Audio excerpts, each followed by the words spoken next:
ఖైబర్ పఖ్తూన్వాలో తాజాగా జరిగిన దాడి. ఈ నెల రోజులలో అంటే ఇది ఆగస్టులోకి వచ్చేసాం. జూలైలో 3 సార్లు దాడులు జరిగినాయి. దాదాపు 70-80 మంది పాకిస్తాన్ సైన్యం చనిపోయారు. తెహ్రీక్ తాలిబాన్ పాకిస్తాన్ అక్కడ లీడ్ చేస్తుంది. అదే సందర్భంలో బెలూచ్ రెబల్స్ చేసిన దాడుల్లో లాస్ట్ మంత్లో 35 మంది వరకు చనిపోయారు. అది కాకుండా ఇప్పుడు ఏదైతే పెద్ద పెద్ద కంటైనర్లని అడ్డం పెట్టి ఇస్లామాబాద్లో అటు ఇటు ఆపుతున్నారు రాకపోకల్ని. ఎవరు అన్నది తెలీదు. అక్కడ సంథింగ్ ఏదో జరుగుతోంది పాకిస్తాన్‌లో. ఓ పక్కన పాక్ ఆక్యుపైడ్ జమ్మూ కాశ్మీర్‌లో తిరుగుబాట్లు. మొత్తం పాకిస్తాన్‌లో గందరగోళ పరిస్థితులు నెలకొన్నాయి. సైన్యం చేతిలో కంట్రోల్ లేదు. ఇంకో పక్కన సైన్యమేమో కొంతమంది సైన్యాన్ని సౌదీ అరేబియాకి పంపించింది.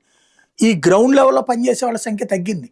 ఆయుధాలున్నాయి. అమెరికా అండదండలున్నాయి. కానీ ఒకేసారిగా భారతదేశంలో అల్లకల్లోలానికి ఇంతకాలం ప్రయత్నిస్తే, ఆ దేశంలో అల్లకల్లోలం అవుతున్నటువంటి పరిణామాలే ప్రమాదకరంగా పరిణమిస్తున్నాయి.